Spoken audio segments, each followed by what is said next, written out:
Hello friends, അപ്പോൾ ഇന്ന് നമുക്ക് നല്ല 4 മണി പലഹാരമായിട്ടുള്ള ഈത്തപ്പഴം പൊരിച്ചതിൻ്റെ റെസിപ്പി കാണാം. അപ്പോൾ നല്ല ചൂടോട് കൂടിയിട്ടുള്ള കട്ടൻ ചായയും അതിൻ്റെ കൂടെ ഈത്തപ്പഴം പൊരിച്ചതുമാണ്. അപ്പോൾ നമുക്ക് നേരെ വീഡിയോയിലേക്ക് പോകാം. അപ്പോൾ ഇതാ ഒരു പാത്രം എടുത്തിട്ടുണ്ട്. ഇതിലേക്ക് കുറച്ച് ഉപ്പിട്ട് കൊടുക്കണം.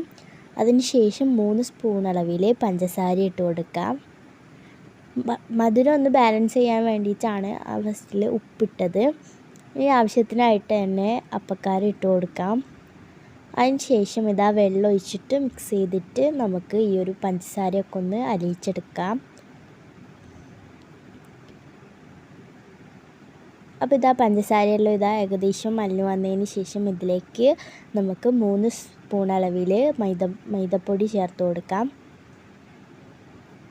എന്നിട്ടൊന്ന് നല്ലപോലെ ഒന്ന് മിക്സ് ചെയ്തിട്ട് പഴംപൊരിയുടെ ഒക്കെ മാവിൻ്റെ ഒക്കെ ടെക്സ്ചർ ആക്കിയിട്ടെടുക്കണം.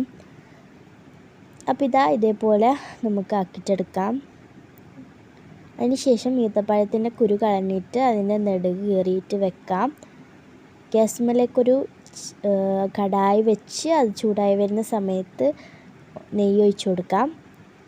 അതിന് ശേഷം ഇതിലേക്ക് നമ്മൾ ഈ ഒരു ഈത്തപ്പഴം ഈ ഒരു മാവിൽ ഒന്ന് മുക്കിയിട്ട് നമുക്ക് ഇതേപോലെ ഓരോന്നായിട്ട് തന്നെ ഇട്ട് കൊടുക്കാം.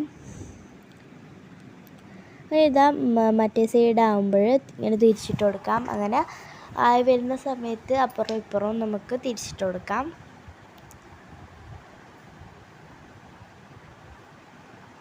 ഇതാ അപ്പുറത്തെ സൈഡ് ആകുമ്പോൾ ഇപ്പുറം തിരിച്ചിട്ട് കൊടുക്കാം. അങ്ങനെ തിരിച്ചിട്ട് കൊടുത്തിട്ട് ഇതാ നമ്മുടെ ഈത്തപ്പഴം ഫ്രൈ ഇതാ റെഡി ആയിട്ടുണ്ട്. നമുക്കിതൊരു പ്ലേറ്റിലേക്ക് മാറ്റാം. അപ്പോൾ ഇതാ പ്ലേറ്റിലേക്ക് മാറ്റിയിട്ടുണ്ട്. അപ്പോൾ ഇതാ നല്ല ചൂട് കട്ടൻ ചായയും ചൂട് ഈത്തപ്പഴം പൊരി ഇവിടെ റെഡി ആയിട്ടുണ്ട്. അപ്പോൾ ഇതെല്ലാവരും ഒന്ന് ട്രൈ ചെയ്ത് നോക്കുക. നല്ല സോഫ്റ്റ് ആയിട്ടുള്ള ഈത്തപ്പഴം പൊരിയാണ്. അപ്പോൾ ഇതാ നിങ്ങൾക്ക് പൊട്ടിക്കുമ്പോൾ തന്നെ തിരിയാം, നല്ല സോഫ്റ്റാണ്. ഇതിൻ്റെ ഉള്ളൊക്കെ നല്ലോണം വെന്ത് വന്നിട്ടുണ്ട്. അപ്പോൾ ഇത്രയും കേട്ടോ ഇന്നത്തെ വീഡിയോ. അപ്പോൾ എല്ലാവരും ചാനൽ ഇഷ്ടപ്പെട്ടാൽ ലൈക്ക് ചെയ്യുക, ഷെയർ ചെയ്യുക, സബ്സ്ക്രൈബ് ചെയ്യുക. അപ്പോൾ എല്ലാവരും കമൻ്റ് അടിക്കുക. അപ്പോൾ എല്ലാവർക്കും ബൈ ബൈ.